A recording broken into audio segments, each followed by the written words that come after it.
Good morning, Joel. Hi, Kim. How are you? I'm good. How are you doing? Doing well out Are you here ready on. for another week of paid search? I am. Well, Joel, you're the first guest, the first official guest on Gemini's Inside the Funnel, where we open up our doors and let people out there in the digital community learn from our wise experts. And you are the first expert. You wrote an article not too long ago that really revved me up and I know really grinds you. So I thought you're talking about this article and have a little Q&A session so you can help people on what to watch for with Google Ads and how to make sure that the agency or your internal team is doing their job properly. So Joel Meirovitz, he is our paid team lead. You've been here for a few years now. Do you want to give a little background on your expertise? So I've been doing paid media for almost 10 years now. I started after school, was a real estate agent, and I wasn't really any good at that. But what I was good at was going around to different agents in the office and helping them set up paid campaigns. And that's really where I learned paid. And then went to the Mall of America for a couple years where I kept learning my skills. And then from there, went into agency life. Been doing agency for 6 years now at Gemini for three of them. Paid media is what I do. If somebody were to ask me what I like most about this job, I'd say it's that things are always changing. And boy, are they changing right now. So I love being at the forefront of everything that's going on. But today, what I wanted to talk about was one of the favorite things about my job, and that is getting to conduct an audit. So whenever we have a prospect, we're given access to their Google Ads account. And I go in there and I basically do my best to tear it apart. So today I wanted to talk about 5 things that I see in there, the most common things that I see that are really bad for business. It always surprises me. The one thing that I'm really proud about at Gemini is that we're good stewards of our customers' money. We're very responsible. Why do you think there is such a gross mismanagement of customers' programs? What do you think's happening? Do you think agencies are just taking on too much work, or what is your thoughts on it? Why is this happening, and why do we see it so frequently, Joel? It gets to the point where it really almost starts to bother me because what you can tell is that the agency just doesn't care. I think what's happened, relationships develop after time, and they'll start off and they'll have a monthly meeting and they'll share their reporting, and nobody really asks questions, not because they don't have questions, but because they might not be sure what to ask about. The agency sees that as, well, great. They didn't have any questions. Everything's good. Let's just keep it going. Mhm. And it turns into a set it and forget it type situation where the agency is judging their performance off the client's reaction in the reporting call and Mm. not off what they actually think is good performance. Yeah. So why don't you just kind of give us a rundown of that article and we'll link it to this video because I think it's fantastic. So just give us a rundown on what you see. The article was the top 5 things that I see when I go into other accounts, and we'll get into it. So, number one is no active management. And this one is really easy for anyone to go figure out. Hop into your Google Ads account right now. Go into your change history. Your change history shows you all of the things that your agency has been doing for you. The second thing that I go to check when I'm looking at the campaigns is their bid strategies. Google has really done a good job with their smart bid strategies. And we're at a point where I would expect to see at least a target CPA set on an account. When I go in there and I see max clicks or max conversions, I can assure you that you are wasting your money. Max clicks means that all Google is trying to do is get you as many clicks as they can. It doesn't look at how many leads you're getting. It doesn't look at anything. Max conversion means we're going to try to get you as many leads as possible. Well, they don't take any constraints into consideration when doing that, and that can just spend and spend and spend. The last one I see a lot is manual CPC. That can work, but that is how Google Ads worked many, many, many years ago. And what manual CPC does not take into consideration is all the audience signals, all of the AI that Google has now on people that can help us target people based on their intent, not just an old fashioned auction system. I'd like to think when people hire an agency, they don't have to babysit them. But I'm kind of getting the feeling now that there is a certain amount of accountability that the business has to have to make sure things are done right on their own behalf. So what can a client do? And especially I'm thinking of home services right now, Joel, because we know how quickly they need leads every single day, good quality leads. How can they tell if their bid strategy is set up correctly? If it is set on max clicks, max conversions, or manual CPC, I can promise you that there is a huge amount of opportunity on the table. So what should they tell their agency? I think they should ask their agency why they haven't moved up the bid strategy ladder. And when I Mm. say ladder, it's a process, it's a formula. In order to optimize a campaign, you are supposed to continually work your way up the ladder based on the measurement infrastructure that's in place. And as long as you are measuring leads, the highest bid strategy that you can achieve is target CPA. Because at that point, you're telling Google, I want to get a lead for this cost. So, Joel, earlier on, you had made a comment that one of the biggest red flags you see is just a hands-off approach. Set it and forget it, as that's a very popular term we hear in digital marketing. How often should someone be actively inside the Google Ads campaign? Kim, to answer your question honestly, it really matters on the business and the maturity of the account. And what I mean by that is for an account that's just getting established, that hasn't been around for that many years, I would expect to see a lot of search term management. But for an account that's been around years and years and years, people have been adding negative keywords to that account over and over and over and over to a point where I wouldn't expect to see as much anymore. So maybe in a more established account, I would just see some minor stuff with search terms, but obviously still budgeting. With a newer account, that's when I would expect to see all sorts of stuff being done, hundreds of changes a month. So, what other things is a red Yeah, flag when you do an audit?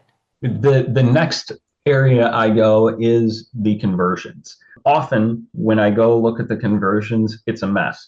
And what I find is that there's a lot of double counting happening. And the problem with double counting is that your perceived cost per lead is half of what it actually is. I also see conversion events that aren't working anymore. And this can be easily identified. If you go into your goals and then summary, you'll see your list of conversions. And for the ones that are broken, there's going to be a big red thing next to it that says needs attention. That is the one thing that can really make or break a program is that accuracy with tracking. Now, you've seen it. You've seen tracking come into this agency and it's a gobbly mess. How do you start to undo that? How do you start to correct some bad tracking patterns that you've seen? Sure. So it's really a process of starting from square one. We have to identify, just to begin with, what are we trying to track? From there, we go in and look how it's set up and see if it's set up correctly. If it's not, then we have Google Tag Manager, a developer if need be,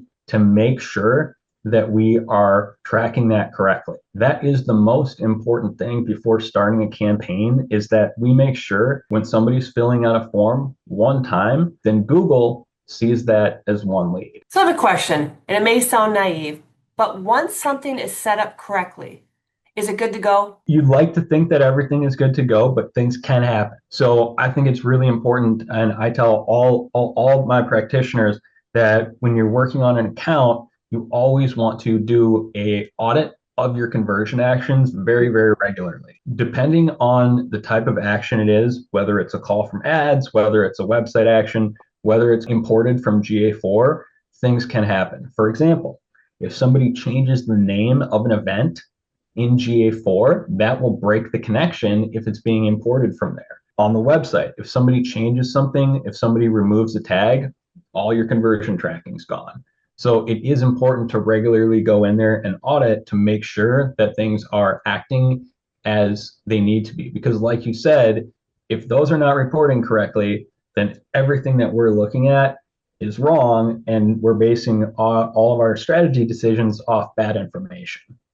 How often do you do these type of internal audits? Because I know it happens. I see it in the office, a lot. But what would you say is the best practice for anyone out there who wants to tighten their ship up? If you're not sending offline values, then I would say once a week. If you are sending offline values, meaning you're taking actual revenue data and sending that back to Google Ads, that's something that you would want to check 2 or 3 times a week, because in our experience, that connection can break, and it can break for a number of different reasons, whether it's the timestamp, whether there's an issue with the hashing of the emails. So depending on the complexity, that kind of depends on how often you want to check. So the last thing, and we did touch on this before, that I see is no search term management. I was just doing an audit for an account last week where I saw all sorts of keyword management, but absolutely no search term management. And I think this is one of the biggest things that some people using Google Ads do not understand, is that your keywords are not actually exactly what you are bidding on. To find out what you are actually bidding on, you need to look at your search terms. In your search terms, it shows you what somebody searched and then which of your keywords it matched to. And the reason that's so important now is because in the last couple of years, Google has been taking significant liberties on even exact match terms. So even if you're running exact match and you say, well, there's no possible way, go ahead, check your search terms right now. You will see what Google considers a close variant. And now you have some exact match terms that are starting to act like the old-fashioned broad match terms. This is one of the most important levers that we have to optimize a campaign, because if you are not excluding search terms that are irrelevant to your business, you are wasting money. Like I was saying earlier, this is something that you would expect to see more often during those first few years in maturation of the account. You can get it on a really big account after a while when the signals are just dialed in and Google gets it. But it takes a really, really, really long time to get there. I can already promise you, if you're not happy with the performance of your account, I can bet that your search term management is not going to be as often as it should be. If you're just starting an account off, those first 3 to 6 months, I would say daily management is almost necessary. And for a lot of my bigger accounts, I feel like daily management is necessary anyways, just because of those liberties Google has been taking. You are spending an enormous amount of money every single day, and some of your clicks cost $120. And if that's not something that you wanted to be spending money on, we need to exclude that before you spend money on it again, and that 120 turns into 240. So what can a business do? They're meeting with their agency. How do they bring this up? How can they be reassured that this is happening? The first thing I think a company should do is they should ask their agency to walk through the search term history and talk about the changes that they made over the course of the month and why. I think it's also important that they ask them when was the last time they audited the conversion actions to make sure that all of those were working correctly. In addition to that, bid strategies. Ask them, is there a particular reason that we're using these bid strategies? And if that answer doesn't completely make sense, might tell you that they might be on the set it and forget it for your account. The last thing that I see is the auto apply recommendations. There's a few of these that I use in very specific cases, but for the most part, auto apply recommendations should be used very, very carefully and only if you know exactly what they are doing. If you have a Google rep, these are things that they push really hard. I'd say that they've gotten a little better about it. A couple years ago, it was really bad. They were trying to get you to turn on almost every single one of these for every single account. So this is one of the things that I checked right away, because if I find that something in auto apply is on, well, then I know that the agency is allowing robots to run your account. And I also know that there's going to be some errors, because Google's auto applies are not made to improve the performance of your account. They are made to make more money for Google. So one would think, since Google is the biggest platform, that they're trying to do right by everybody, give them the best recommendations. And I'm sure there's people who blindly accept their recommendations because they're like, well, it's Google. For as long as we've done digital marketing, that has not been our approach to managing paid search programs. We like to use our head to make decisions and take some of Google's recommendations into considerations, right? So not all of them are bad. Not all of the recommendations are bad. I think it's really important to learn the art of working with your Google rep, because they are going to fill your head with all of these catchphrases. Oh, the power pair. Oh, the PMAX. Oh, the enhanced conversions. What is it now? Now it's customer match. They always have something that they're pushing. And with all of these things, there's definitely something beneficial that can be learned on the way with appropriate testing. But it's important to understand that Google is trying to get you to do these things so that their system can learn from this and improve. You do not want your money being Google's testing playground. And that's the most important thing. There is going to be enhancements that are made. There's some wonderful bid strategies that exist these days. Some of the things that they're doing with customer match to be able to bid only towards new customers, that's really cool. But we roll it out very slowly. We test it, small stakes campaigns. Once we think it's working and once we have a strategy where we think that it works or doesn't work, that's when we can apply it and start, rolling it out to the clients where it does make sense or it doesn't make sense. More times than not, it doesn't make sense right away, but it can turn into something. A big example is Discovery. When Discovery first came out, we were like, what is this? And now it's called Demand Gen. We use that instead of display and YouTube campaigns in many situations, just because if you set up the signals correctly, it can do a pretty darn good job for lead generation. Well, I have a question for you, and it's a little off topic. As we move into this new AI and automated world, right? We know it's going to have a significant impact on the way we do our work. And especially with paid search, there's a lot of talk of how it's going to take over these tasks, take over some jobs. What is your viewpoint on the importance and the responsibility as a practitioner to manage AI and automation responsibly and ethically? Yeah, 100%. So I think the way to look at it is this.